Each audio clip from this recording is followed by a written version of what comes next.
craziness that broke out. Appreciate you. Thank you. There was craziness that broke out, and then there was a stampede, and 6 people died. So monitoring those crowds on where there's too many people, where there's not enough people, how long the lines are at certain places, things of that nature is a really big component to managing a bunch of these special events, whether that's a sporting event or a concert or what have you. So monitoring those crowds is a big key component. Traffic congestion, both vehicular traffic and from a personnel on the ground side of the perspective, traffic congestion is a major factor in doing these operations. One of the things that we like to watch for whenever we're managing these large scale events is what do the parking lots look like? Are they filling out? How many people do we have coming into these? Where are we gridlocked in certain areas? Do we need to open up roadways in other places so that we can help get people in, so that we can get them into the event, so that they don't get cranky out in the areas of transition? The same thing when it comes to all the personnel stacking up at those entry gates. For one of the last events that I helped coordinate air operations for was the NCAA final tournament for football. And everybody went from the main event or from the main pre-event to where the actual game was being held, the main concert was being held. And unfortunately, the front 2 gates, the path of least resistance, the front 2 gates got completely stacked out. And the other 2 gates, there was almost nobody in there. And so being an overwatch for some of these major events, you have to be the eyes and the voice for command to be able to help coordinate those ground crews to get people in. Because again, you get all these people waiting in line for too long, what's going to happen? They're going to get bored. They're going to get rowdy. There's going to get people to get in fights. People are going to get hurt. And that ends up making us have to put our officers and first responders in danger to have to respond to those type of events, right? So we want to try to keep the traffic flowing as best we can. In the event that something happens, then we can also utilize DroneSense and these drones in the field for quick reaction forces to help coordinate ground crews to those locations so they can be able to stop that problem from happening or stop that problem from continuing to escalate in a very quick manner. And by utilizing DroneSense to provide those secure live feeds, a lot of people have heard the term, an image is worth 1,000 words, right? Well, being able to provide these secure live feeds with less than a second latency allows us to make real-time decisions for not only resource allocation, but also for tactics, right? Like, do we need more QRF teams in? Do I need to send up a riot team? Or can we, hey, like they let it go, they're parting ways, we can put everybody back in service, right? So being able to utilize those secure live feeds goes an extremely long way to be able to help with these coordinated efforts. The planning phase. I like to utilize this quote from Benjamin Franklin: by failing to prepare, you are preparing to fail. There's a lot of stuff that goes into these major incidents, especially in the planning phase, right? Like, one of the things that Pearland ran into a lot of problems with back in the early days was they knew they wanted drones, but there wasn't a real big tie-in yet on how they're going to be implemented into the ops plan. Like, where are they in the ICS structure? How are we going to maneuver these aircraft around this event? How are we not going to fly over people and add risk to the environment, right? So we would always get called up day of, and they're like, hey, we need you to come over here and fly, and we want you to fly all over the places and monitor crowds and do the stuff, right? And we're like, well, we can be a pole cam, and that's about it, because we didn't do any kind of planning on, what kind of corridors are we going to build out so we can traverse the drone around different environments. We also didn't talk about, like, for example here, what's the weather going to do, and what is the contingency plan in the event that we have bad weather? So this is a really good example of that, right? Like, this is not good to fly. We got 39 knot gusting winds, 93% precipitation probability, low amount of satellites locked, right? Like, all the things that say probably shouldn't fly. Is it right there glaring in our face? But again, you also have to prepare for this, right? Because if I have an officer down, I don't care if it's gusting 40 knot winds, and I don't care if it's raining. Like, I'm going to put a drone in the air and I'm going to go help that officer, right? So having a plan on what are we going to do in the good weather, what are we going to do in the bad weather, goes an extremely long way and only helps your team make sure that you're successful in front of command. So some of the challenges that you'll experience are, one, what is the primary objective each day? So one of the challenges that I see occur on almost every major incident that I attend is a confliction in what is the primary objective for my drone team. A lot of times it's just Overwatch, right? Like we want to monitor traffic. We want to make sure everybody is ingressing and egressing in a timely and efficient manner. But some of the other things that ends up popping off, it's like, well, what happens if we have like a fight, right? Like an assault in progress, or what happens if we have a burglary in progress? Somebody's breaking into cars, or lately more and more agencies are really concerned about drone incursions and things of that nature. And so that primary objective can sometimes be fluid, but if you can get that clearly defined ahead of time, it can help a lot with your tasking on teams and how you're going to build out. Do I need multiple drone teams? Do I need to place them in certain places that is more effective than just having a single launch location? One of the big challenges that we had was that on the first day of our multi-day deployment for NCAA, they wanted us to be able to monitor the airspace for traffic congestion, right? Like, and just be an overwatch. And then we started having a whole lot of drone incursions. People were wanting to get cool guy photos of Minute Maid. They're wanting to get cool guy photos of the BBVA soccer fields where the concerts were happening. And they were interfering with our launch and land operations as well as our crewed aviation operations. And so then the objective started transitioning to we need to start tracking drones. Well, one of the bigger challenges that we had with that is like, all right, well, we have drone detection systems. We have pilots that are really good at flying drones. What are you going to do with ground personnel if we end up finding them? And that was something that we had to move away from a primary objective of find the drone pilots because we're going to get these drones out of the air to they just couldn't react quick enough, even inside the 20-minute flight time, to be able to get ground personnel coordinated, get them moving, and get them on location fast enough before the drone pilot was done flying and then moving to the next location where they wanted to fly. So that was a lesson learned in future casting on how are we going to coordinate these ground crews a little bit better. Do we need to position ground crews differently next time so that we can be successful for that mission tasking? Again, what are the secondary, tertiary objectives? So if we end up being that great Overwatch, all that traffic and congestion is in the objective where it's supposed to be. What do we do next? Like, do you want us to focus on burglaries? Do you want us to focus on, ingress, egress locations and only watch the doors, right? Like, what do you want us to do? So having those primary, secondary, tertiary objectives allows us to be able to plan how many people we need, how many drone teams do we need, do we have the shared mission codes in place and things of that nature ahead of time so that we can be successful. Communication, and communication again. If you've attended any of my training, I always harp on communication. It almost exclusively is the first failure point in every op I've ever participated in for any type of environment.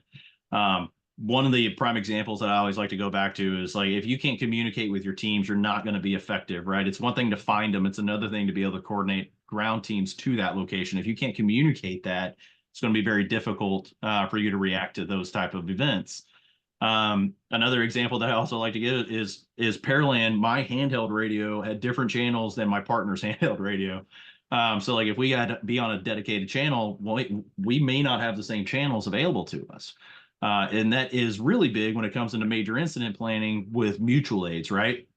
So for example, with the NCAA tournament, we had around 12 teams. We had a ton of different agencies come and support us, and not everybody was able to communicate on the same channel. So then they had to have either a communications liaison or they had to be on the same communication channel with one of our radios, right? So like there's a bunch of different ways to skin that cat. You could do texting.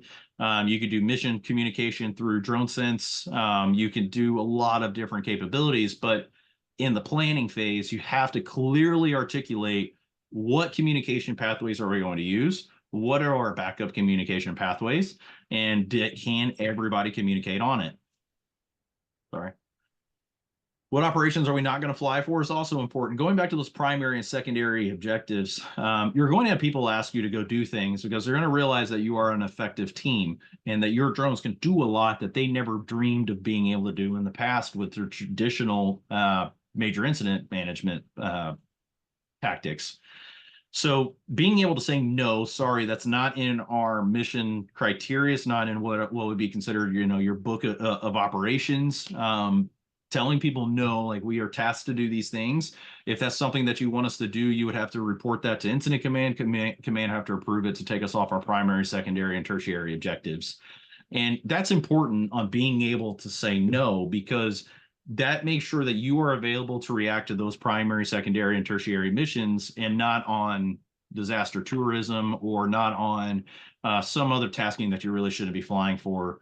And not to mention, it's burning up your batteries, it's burning up your pilots and things of that nature. How is your fleet tracked? So what's awesome about DroneSense, right, is we have that mutual aid capability. By sharing that 6-digit alphanumeric, it allows you to be able to see not only on your remote, but also in Ops Hub, how to see where all of those other pilots are, what altitudes those drones are at, where they're looking, right, their orientation.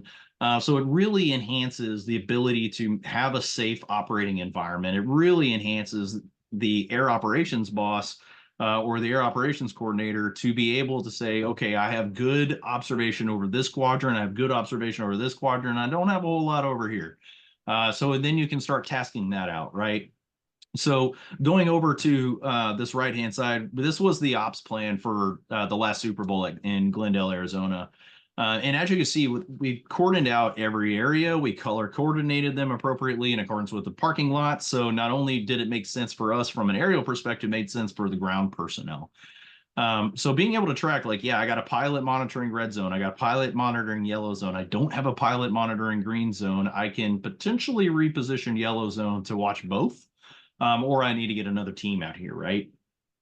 It goes a really long way to be able to do that, not just for duplication of tasking, but also for the ability to make sure that you're effective for the mission.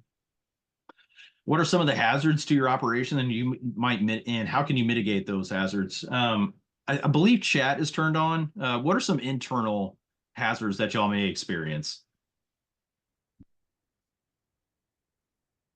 Anybody want to throw some in there? What do y'all think? What's an internal hazards to a major incident that you might experience? Not sure.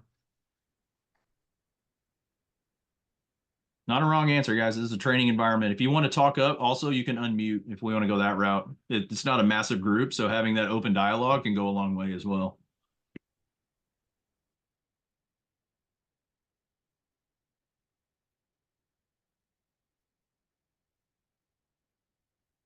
Any takers at all? What about from the DroneSense team? We've had a couple. Chat is disabled. See if I can enable it. Or Alex, you may be able to do it. Yeah, I'm checking to see. If not, again, y'all can just unmute if you have your mics hooked up. Or if y'all want to just throw it in the Q&A, I also don't care about that. That's also fine. We can make this work. Adapt and overcome.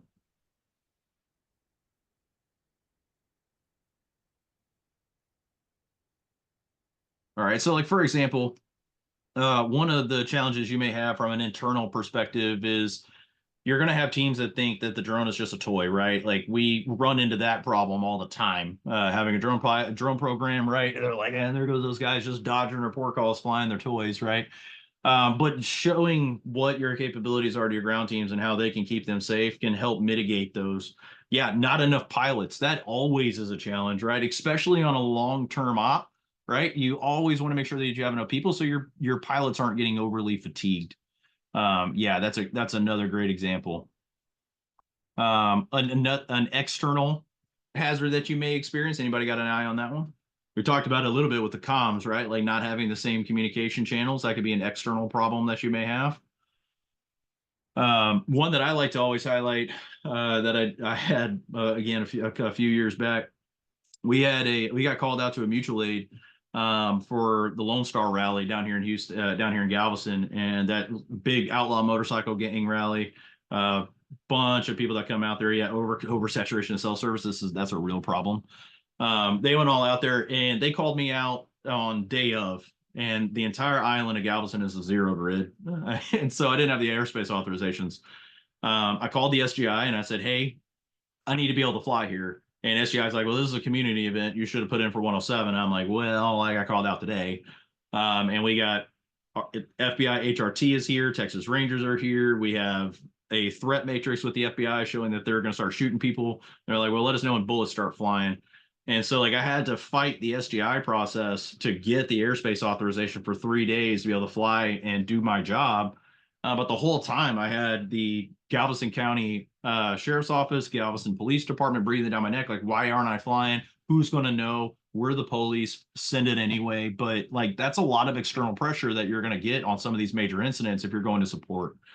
Yeah, over saturation of cell service. So utilizing different systems to be able to have data can go a long way. For Super Bowl, there's over 1 million people there. All of those cell towers got overloaded, and they utilized cellular bonding cases like Parsec or Degero or Plumcase to get it. Yeah, Plumcases. They were fantastic. To bond all those cell towers into one channel so you can have good internet connectivity. I also brought Starlink out there, so that also helped us have data in a non-data permissive environment. But also think about like what happens if none of that works, right? Being able to communicate and do it the old way will go a long way.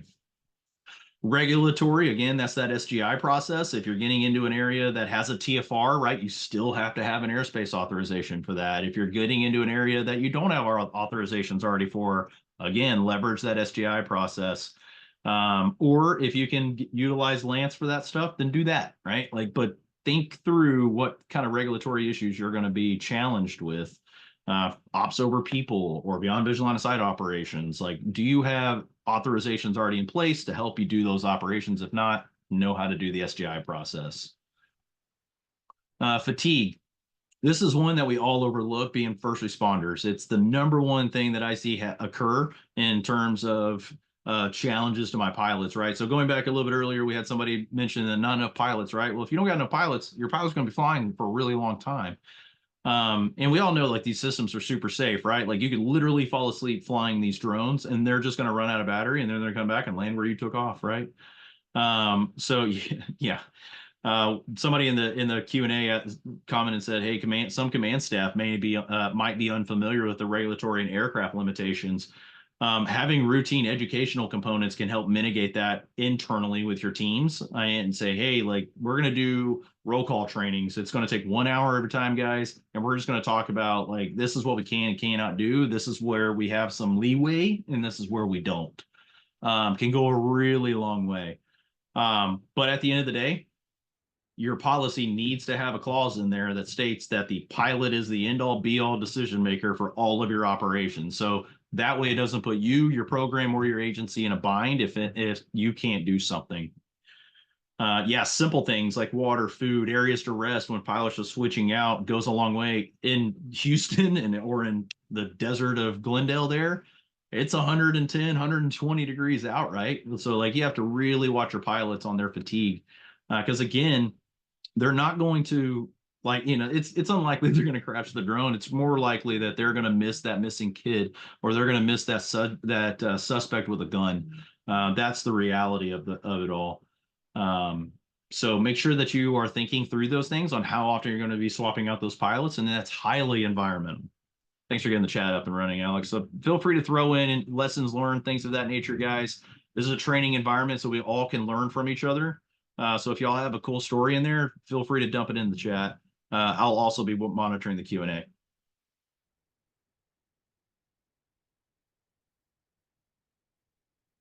So standing up a TFR, there's a couple of ways that you can do that. You can go through the special government interest process. You can go with a federal liaison to help stand up a TFR. Okay, I appreciate that. William's saying the chat's still disabled, but that's not a big deal. We can still port it through QA. And again, your mics are turned on, so hot mic there. So just unmute if you want to chat. But we'll talk about the special government interest process. If you're not familiar with what that is, it's your ace in the hole. If your operation or your major incident requires something that you do not already have an authorization for or can't get an authorization for, this is when you would leverage the special government interest process, like ops over people, flying beyond visual line of sight, higher altitudes than 400 feet, things of that nature.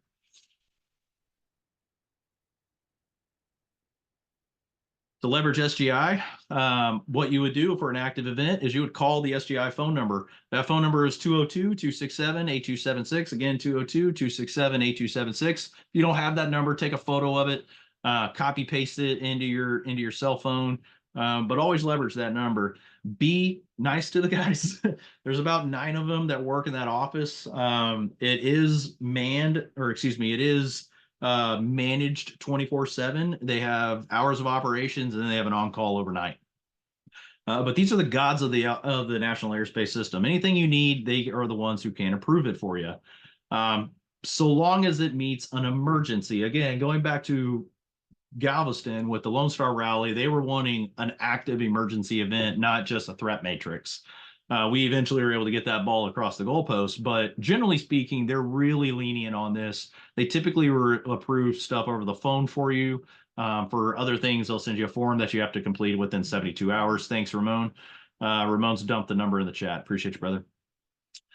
So just provide all information as requested. Record the FAA rep's information for reporting purposes, because a lot of this stuff, they're just going to say, yeah, go do it. And they're not going to send no documentation.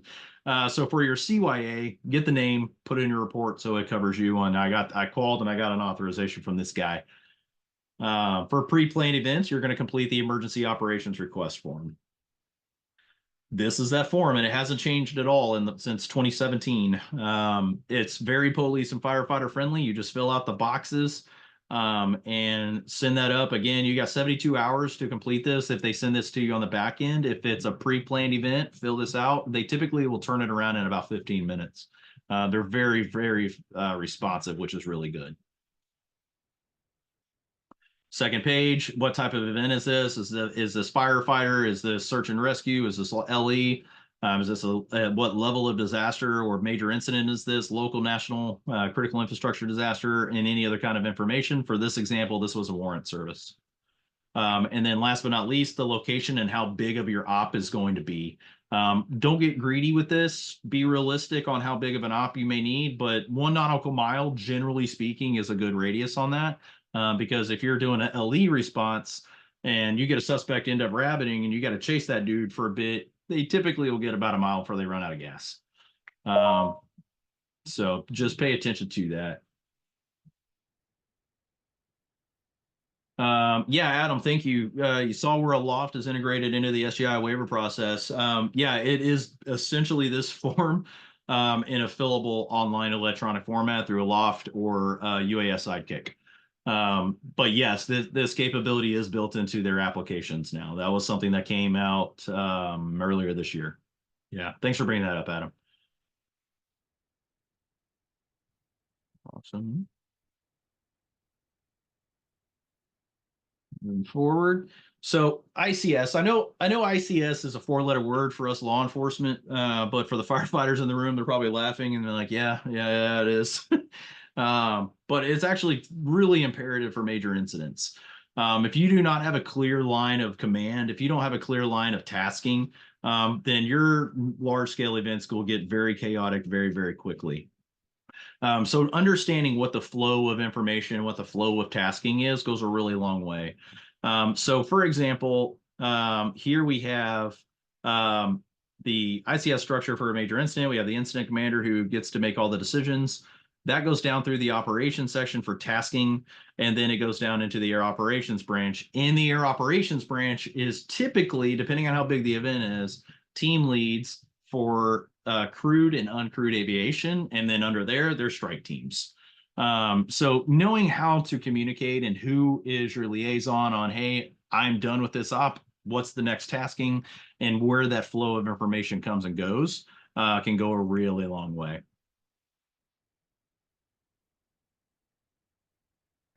When you're using multi-aircraft operations, which you're going to for these really big events, right? You're going to try to get as many pilots out there as possible, and you want to try to manage this airspace in the most effective means as possible. So obviously, you're going to want to separate those aircraft out by geography, altitude, maybe a combination thereof. A good example that I always like to give is what's going to happen whenever you have an event right here, right smack dab in the middle, right? What's going to happen to all those pilots? They're all going to go there. I want to go look, right? I want to go find that suspect. I want to go find that missing kid. I want to be the hero of the day and give all the rest of the teams a hard time. So in the event that they all go there, which is going to happen, you want to make sure that they're at least separated out by altitude. If you can lock them out by geography, even better. Generally speaking, for large scale events, I do both for everything. You always want to have the more powerful aircraft and payloads at the highest altitudes and the least capable systems at the lowest altitudes. So, for example, if you're running systems like Mavics, right, you're going to want to have those somewhere between 100 to 200 feet. Matrice series systems, 300 to 400 feet. And you can increment out those aircraft depending on how many you have.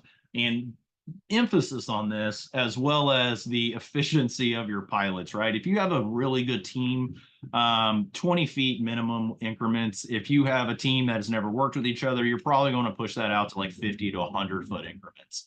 So this 20-foot increment is not a hard line. That is very close. But if you end up working with a team that has worked with each other a lot, which these multi-aircraft large scale events, you typically only want to call those people out. You can separate them out and have them a lot closer. But again, layer those aircrafts out based off of their capabilities. At long range zooms, obviously those guys can be way higher up, so it's a much safer event. And then always coordinate and deconflict. Just because we can see where everybody is on the map doesn't mean that you can get complacent with airspace deconfliction. You're always going to have some type of crewed aviation that wants to be a cool guy and fly in at low altitude so that they can get a cool guy photo of whatever event you're at. You're going to have rogue drones and disaster tourists coming through. You're going to have pilots who just got complacent and weren't watching their altitudes. I was at a conference not too long ago, and there was a vendor that was demoing his aircraft and letting another pilot fly. They were segmented out. I said, you are at 200 feet. That's your only altitude you can climb up. Good. 200, traverse out to the operational area, and that's your altitude.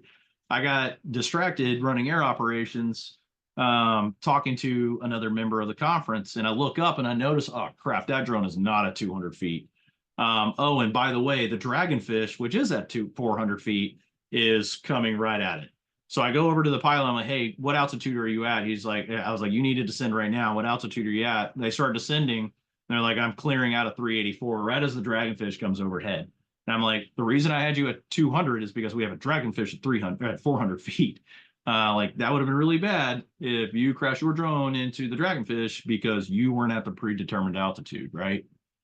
So being able to monitor that and not getting complacent with air operations is hard. There's a lot going on just from the air operations perspective, not including environmental factors. So this air ops plane that you're seeing here, that was the George Floyd entombment. This is Pearland Police Department. George Floyd is buried right here in a 24-karat gold casket.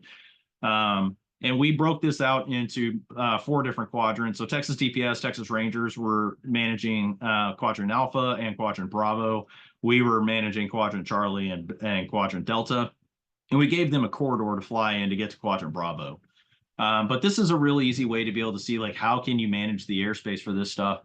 It's also important to note that we also mapped out the area. So you see that we have old sat imagery here, and then we have orthomosaics that we mapped out for the event prior to the event so that we can monitor what's going on, what was placed there the night before that shouldn't be there today, things of that nature. For concerts and stuff, you can see where tents are. You can see where ingress egress is for road closures. All of that stuff is really good to have in a high resolution map that you can also bring in into DroneSense and be able to fly on top of. Again, guys, if y'all got comments or concerns, throw it in the chat. We don't have a whole lot of people in here with 30 people. We got plenty of time to dive into some stuff and have some good dialogue. Moving forward into the operations side of the house. So again, this is NCAA for this event. We are monitoring the soccer stadium for one of the concerts here. These 4 locations were the ingress egress for the gates there. But as you can see, we had a lot of drones up. We had 1, 2, 3, 4, 5, 6, 7, 8, 9. It looks like up at any given time for just this event. And so being able to manage that airspace goes a really long way, keeping them busy, making sure that people are finding work, and listening to your real-time crime centers, listening to your liaisons on the ground. For this event, we had a Palestinian protest come in, as well as having really long lines and people getting rowdy. So we had to manage that and help monitor that, because you also don't want to suppress their First Amendment right to protest, right? Like, you want to find a healthy medium of, are we allowing them to protest, and are they doing it safely? Where can we pre-position people in the event that this goes sideways, right? So having those communications in the pre-planning phase goes a really long way. This is one of my biggest pet peeves on major incidents is find work. So 9 times out of 10, from a lot of the events that I've been on is once the event starts, right? Like what are the pilots doing? A lot of times they're just a pole cam. And don't get me wrong, if that's your primary objective, then by all means be a pole cam. But there's a lot of other things that we could be doing to help make sure that the event is safe, right? Like we could be monitoring crowds. We can be searching the parking lots for burglaries. We could be searching the bar areas and the tailgating areas for people getting rowdy. Find different kinds of work, right? If you're not flying, or if you're not doing anything of benefit, land the drone, let those batteries cool off, go rehydrate, go and find food, find shelter if you need to, recuperate for when this event comes to a close. So always try to find work. Don't just sit there and not do anything. Find work. So that is the PowerPoint side. So now we're going to transition over to our actual software, and we're going to show you how to build out those operation plans and things of that nature. So we go full screen there. Make sure, yep, screen share is looking good still.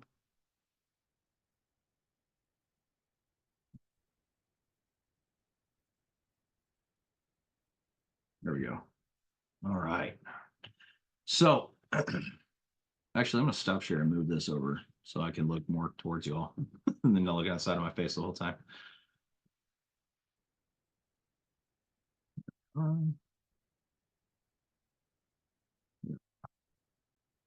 All right. So there we go. Now we're in a good place. So here we have our DroneSense operations hub, right? Y'all are familiar with seeing this. Y'all have gotten into some of this. One of the things that I really want to highlight is over here on the left-hand side, we have our mission manager. But if you've never been able to do a mutual aid, I highly recommend you talk to a neighboring agency that utilizes DroneSense, or as an Axon Air agency that utilizes Axon Air. It's all the same stuff. And try to do a mutual aid with them. So you can set up your missions to be able to have a shared mission code. So for example, with customer success mission, if I were to click on this little guy and you come into sharing, you can enable the mission code sharing. And if you notice here, this now has an alphanumeric, and you can set a start and end date. So give that a shot. Work with some of your next door agencies and see if you could get that mutual aid going. To put that mission code in, you just hit the little plus sign up here. Add mission with code, hit next, type in that mission code, and then you're off to the races on that mutual aid integration that we have. Once you've done that, you can click on the aircraft that have an active mission going on. And I'll bring up some of these here. Hopefully Coit's not doing anything it's not supposed to. There we are. And all of this is being able to populate in on your video feeds, right? So here we have a few things going on. We have Coit has a drone up. He also has his MSAT streaming. For me, I like to call them out my video feeds, especially on major incidents, to be able to see all the video feeds at once, right? So it allows me to be able to see everything. If somebody comes in and says, hey, Mavic 3T Kessler, I have eyes on a missing kid, I know exactly which one I need to go to. Or, hey, fire engine Kessler, I know exactly I got to go to the MSAT side, right? If I need to blow it out and be able to see full screen, I can do that as well. Apologies. But it allows you to be able to have that good situational awareness. And again, all of those video feeds come out over here. But if I wanted to come in and quadrant out Coit's yard, right? Like, hey, Coit. If I wanted to come in and quadrant out Coit's yard, right? Like I can come in and make an ops plan for this. So if I wanted to come into that, I would go into mission feature layers, go into the op for that event, which would be for this one. That's going to be CS. Where's it hiding? A to Z. There we are. And then if you haven't ever built these out, you're not going to have anything here yet. But if you were to hit the plus sign here, we have all the different options that you can post stuff up, right? So if I wanted to say, I want to put up where the command post is going to be at because I want to know where the food is. right? You can type in command, hit enter, and then you'll notice that there's 198 search results. So I'm going to need to dial that in, right? So if I want to say post, now there's only 4. So I got command post, I got incident command post, options, area command post for whatever type of incident you have. Click on the little guy, and then I can drop that marker here on the map. And again, this would translate to everybody in the mutual aid or in your mission can see where that CP is. And you can name this anything. So like, for example, if you don't want to call it command post, you want to call it the brass bus, you can do that. And now it populates. You also can come in and build out polylines. So like, let's say that we want to show where the safe route is for a SWAT event, things of that nature. You can build these out. Same thing with the polygons. You can do the same thing. But let's build out a polyline for a safe route, right? Once you build them, they'll automatically populate and you can use them over and over and over again. But if you've never done it, again, we'll take it from the top.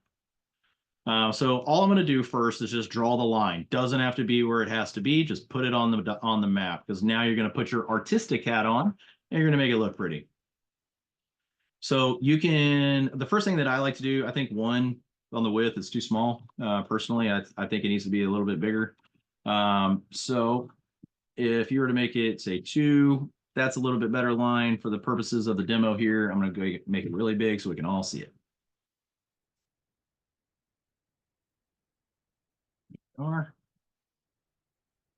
So now we can see the line, right? You can make this line style whatever you want. If you want a dotted lines, if you want to dash dot lines, you can do all the things. Again, artistic side of the house. So just make it look pretty. You can change the line colors to whatever you want. You can see that changes as fluid. If you want to align in style, I like to do this for safe routes, especially for SWAT ops, because it helps with the Hut Ninja Turtles. So I'm saying, oh, I got to go that way, right? So I have an endpoint here. If you'll notice, it puts it on both ends. If I want it to only go to the end, I can click end and it'll take away that beginning one, or vice versa, right? So we'll go endpoint. If you want the end color to look differently, you can also do that. Okay.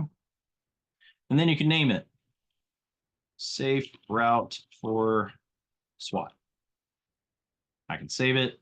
And now at the bottom, here's my safe route for SWAT. So like if this is the command post and we needed to get down that street, right? I can come in and tell them, hey, get Pine Loop. Come on around. There's an entrance here. We're going to have you come here and stop here, right? And I can save it. And now the safe route will be in here. And again, this translates to everybody in the mission or in the mutual aid. Moving on forward, if I wanted to do polygons, it's the same thing. Like what you just did in the polyline is the same process for building out a polygon. So if I wanted to come in again, just make a box. It doesn't have to be where you want it. Just make a polygon. Hit next, put on your artistic hat, and we're going to draw it out. Again, with the outline widths, I like to typically make that at least 2. But for the purposes of the demo, I'm going to go bigger. Nice and bold. Outline style, whatever color I want. So let's say I like it to have a red boundary on saying, hey, here's the edges. And on the fill style, we have a bunch of options. So if you'll notice, we have the fill color. This also can be whatever you want. It could also be as transparent as you want. But what I really like to do is some of these hashes, because I like to have the colorization in there, but I also like to be able to see underneath my stuff. So the hash lines work really well for my eyes and my ops. So you can build this out again, however the heck you want, for whatever meets your mission parameters. Then you can hit next.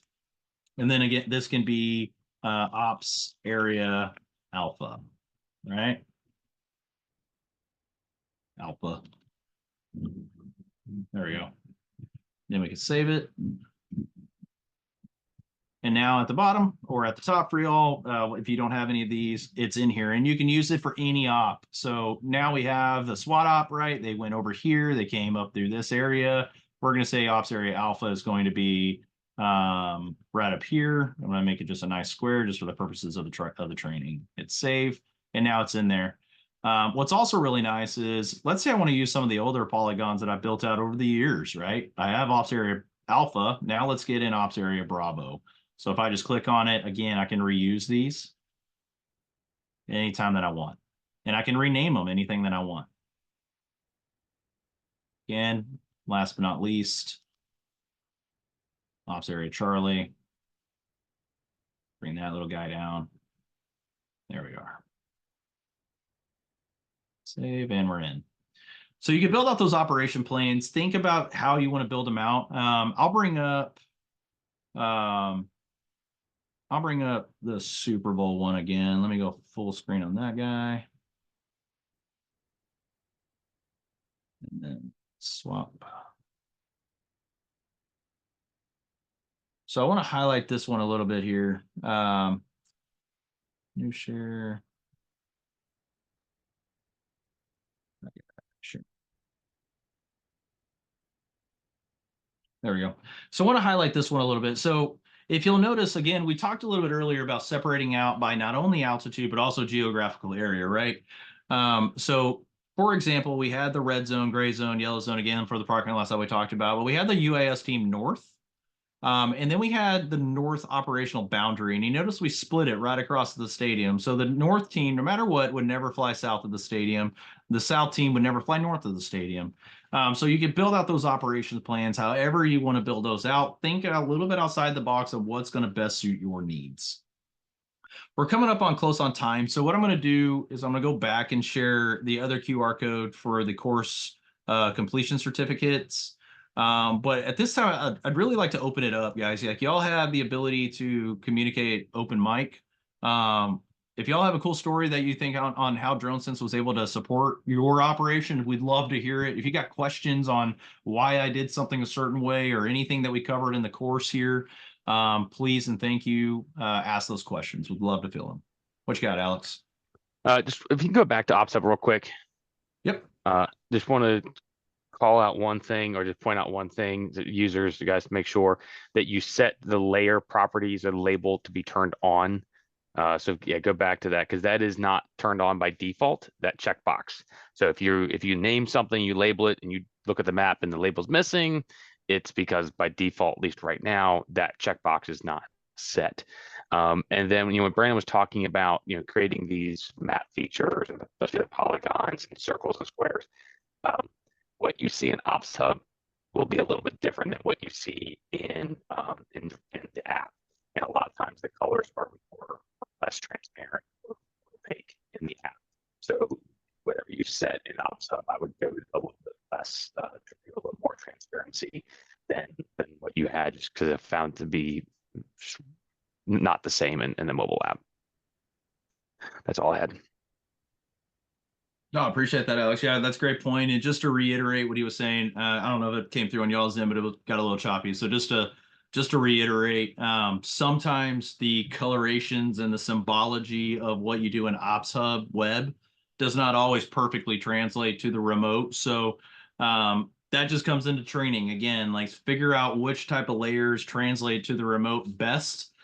Because at the end of the day, you want your pilots to be able to understand what the heck you're asking them. If you say, hey, I need you to go to ops area Bravo, that's the red zone, and it doesn't translate as the red zone on the remote for whatever reason, you want to make sure that you have the ability to have effective communication to be able to make sure you're successful there.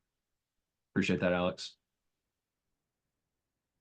Hey, Brandon, this is Lex. Quick question. When you created all of those map features, and Yep. then obviously they're on the, whether it be on the controller or in the OpsHub, if I share that with a mutual aid agency, I know they have access to it. Do they have access? Could they accidentally delete something I wish they wouldn't have, i.e. the polygon? So what I'm looking at is if I share it, am I sharing it and they have full access? And how do I protect that information? That's a good question. So Alex, you can keep me honest on this one. If memory serves, only the host has access to delete, but everybody has access to view. Or am I misremembering that? Hopefully my audio is not going to cut out again. There is a toggle when you share a mission that I believe may disable it. I have not tested it or haven't tested it recently to see. So that what he's talking about is this toggle down here. Yeah. Under your edit mission, under sharing, there is the toggle down here. Enable this option to allow anyone with this code the ability to ... ability to share drones and map layers in this mission is what the rest of that statement says. We'd have to double check to see. I haven't looked to see, but less. I think by default, the behavior is they would be able to add in. Yeah. So again, yeah, I think your Bluetooth may be dying. But yeah, he's reiterating that they would have the ability to potentially edit, but we'll double check that, Les. That's a fantastic question. And we'll put it back out to the group. Okay, thank you. We had a couple people post something up. Can you import a KML as a polygon, like property lines from Onyx, or pulling in existing existing polygons from Sartopo? We do have the ability to bring in KML. So for example, on this one, let me get reorganized. Oh, it's up at the top. I just have to scroll. There we are. So we do have the ability to export out. I believe we have the ability. Yeah, right there. So if you go into add feature layers, you can import from file, and then you can bring in that KML specifically to the person asking that one. Great question on that. Some of the other people that we had pop in the chat, it's such a simple feature, but dropping pins is a huge helpful feature. This helps out a lot. Yeah, absolutely, right? Like if you end up finding the suspect, Murphy's Law is going to be alive and well. It's going to be when you're bingo on battery. So being able to drop those markers straight from the remote allows everybody in the mission to be able to see exactly where the heck you were looking before you had to RTB or RTH. Yeah, so thanks, Matt. Appreciate that. Do you have to have admin privileges to set these layers? No, you just have to have the ability, you have to have rights to be able to create the mission layers, but it's not from an admin perspective. What is the first program that had all the weather info in the squares? That was an old snippet from Before You Fly. They have all of those squares in there. But it's also important to note that we do have some weather information, not as much as that. We are working to try to get more weather data in from a pre-op perspective, but in the application, before you select a mission, we do have some weather information in there that you can leverage immediately. Yeah, UAV forecast. That was Before You Fly for some reason. But yeah, thank you, Jess. Appreciate you. Got 8 minutes left, guys. Anybody have any other questions? I want to put the QR code front and center again. Loving the dialogue, guys. Appreciate it.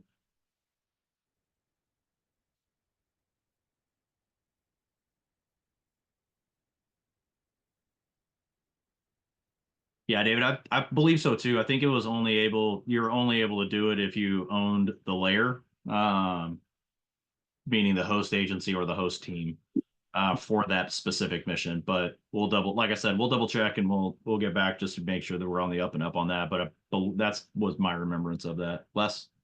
Hey, Brandon, obviously it's not a major event, but just to show you how something we're getting ready to do here in the St. Louis metropolitan region is on the Missouri River. We've been running a lot of missing person searches, and obviously that overlaps into agencies, multiple agencies. We're fortunate that there are more and more DroneSense customers coming on board. So what we're doing is we're identifying predetermined launch sites on that river or throughout the river from upstream, downstream, and then if that reporting party comes in as a 911 call, it's automatically plotting that on a river mile marker. So then we went back and we dropped multiple launch and sites on the map that we could share. So you just tell drone team 1 to go to launch site 1 and they go to work. Right. 100%. And that's, like I said, we're sharing that throughout the region. So anybody that responds in, they dial up that Missouri River mission, and that's what they fly on, and all those launch sites are located there for them. Outstanding. Yeah, thank you, Les. It's huge. Especially if you're doing large scale search and rescue, right? Like you're going to be searching miles of riverfront, or square miles of Bay Area, in my experience. And so you want to be able to have the ability to quadrant out those mile markers for the rivers. You're going to want to have the ability to quadrant out the bay. You're going to want to have the ability to have that situation awareness, and dropping pins and things of that nature goes into every aspect. It's not just large scale sporting events, right? Or parades. This could be 1 or 2 drones. That could be a large scale event for your environment. But thinking about how you're going to coordinate the airspace and parse out tasking will help you practice that on a small scale on really big events when those happen. Yeah, appreciate it, Les. All right. Anybody else? Questions, comments, experience? Would love to hear it.